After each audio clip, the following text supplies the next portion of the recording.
guys. Welcome to the Ravens Space Fan Talk, where we talk to a Ravens fan about the Baltimore Ravens. Today I have Will, a Ravens fan. Will, can you tell me where you're from? So, Will, I'm Will from Texas. I've been a Ravens fan for about 11 years now, currently living in Oklahoma. So it can be hard sometimes being a Raven fan here in the South, but, staying strong. Yeah. What part of Texas are you from? I'm from North Texas. It's a really, really small town, Wichita Falls. Well, I guess it's not super small, maybe small compared to, some of the bigger metroplex areas in Texas, but Wichita Falls area, about 100,000 people. Okay, that's awesome. So we'll just hop into the questions. First question I have for you is, what is your most memorable Raven moment? Oh man, probably the Mile High Miracle. Okay. When that comes to mind first, I remember. I believe I was either a junior or sophomore in high school, and none of my friends, they didn't care about the Ravens. It was just kind of, me, myself, and I going on by myself being a Ravens fan, and I remember watching this touchdown. Literally, I got a little tear in my eye. I won't even lie. And I would definitely put that up there. Another big one I remember. I don't remember how old I was, but I feel like this is notable. It was the Billy Cundiff missed kick late in the playoffs, and I remember that so well because I went on a tirade around my house with curse words, and I got grounded for that. I was pretty young, so there's my other one. That's awesome, man. That's awesome. So the miracle at Mile High was special for I think every Ravens fan because it shows what the Ravens are about, the grit and the grind. Absolutely. Yeah. So I wanted to ask you, what has been your favorite move of free agency so far? Oh man, I really like all of them.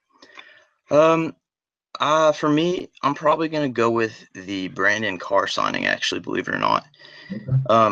I feel like we really have two good corners in Jimmy Smith and Tavon Young, and they have their own problems. With Jimmy's health concerns and Tavon. A lot of people say he's more, should be more in the slot, just given his size. But I really like the Carr move because like I've said, I'm from Texas and I live with Cowboys fans, so I got to watch a lot of Brandon Carr. He's not, he's not an elite corner, but he's a good corner, and he's a very durable one, and I think that's exactly what we needed. But on top of that, it also isn't going to make us force our hand in any direction in the draft. So, and then, the other big ones, Tony Jefferson, Danny Woodhead, bringing back B. Will, those are all great ones. But I really particularly like the Carr one because it's not going to make us force our hand in any direction. Okay. Okay. I think I agree with that. I think that getting Brandon Carr, especially since we saw what happened when Jimmy Smith went down, is a good move. Yeah, man, durability, that's what we need. Yeah. So the draft is coming up in a couple of weeks. What do you think the Ravens should do in the draft? It's hard for me to limit it to a certain position. I think most Ravens fans are looking at offensive line, wide receiver, and pass rusher, but we really have guys in place for those three positions. It's just more of it's an upgraded need. At O-line, obviously we lost Wagner, receiver Smith just retired, and pass rusher we released Doomerville, but we got a lot of young guys in place that I think can step up. But if I had to pick one, the area need that I think definitely needs the most improvement is going to be wide receiver. Particularly Corey Davis, Mike Williams. I'm not a huge fan of seeing the John Ross mock, but I also don't want to label him as just a burner because he ran a fast 40. He does other things well, but I don't want to take Ross if that means we're going to skip out on a better player of another need. But if I had to pick one, it'd be receiver, Corey Davis in particular. Okay, so Corey Davis or Mike Williams. Well, if he is.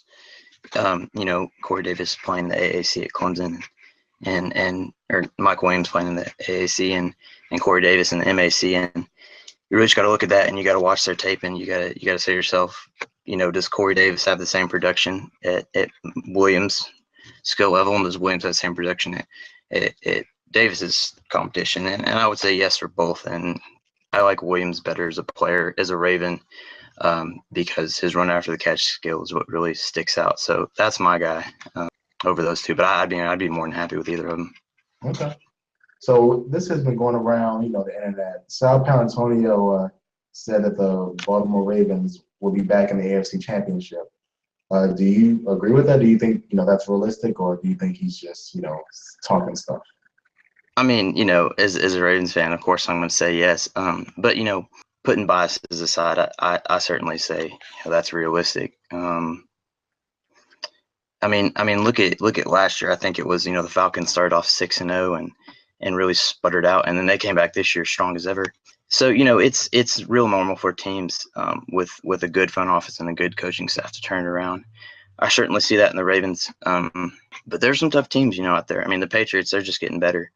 The Steelers, they're always a tough one. You got teams like Tennessee on the rise, but I certainly think all bias aside, I think they're definitely capable. We've had some great additions. I don't think our defense is going to slow down at all. Our offense is going to become more consistent with going into to another year, a full off season with the same OC.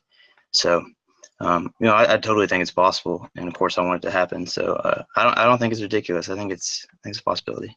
Okay. And do you think this is a make it or break it year for the Ravens? You talked about I think they have a great coach, one of the best coaches in football. But a couple of years of not getting it done. Do you think he's on the hot seat? I mean, I hate to say it, but he probably is. And we just can't become complacent with that. But it's really hard for me because I think John and Ozzie and Eric DaCosta, their chemistry is really well, and they're really good at building. Struggle has been just cycling through offensive coordinators. That's really hurt us. But he probably is, given that I don't know, this will be how many years removed from the Super Bowl. That season was 2012, 2017. If we come out again 8-8 or less, that's one winning season in 5 years. Then something's got to change, because I know Ravens fans and the organization as a whole, they're not complacent with being mediocre. Thank you so much. This was the Fan Talk. If you guys want to be on Fan Talk, just let me know. Have my email in the description. Thank you so much. Thank you so much, Will. Thank you guys so much for watching this video. If you like it, please subscribe, give it a thumbs up. Also, if you want to watch more videos, you can click over here. Thank you guys so much, and go Ravens.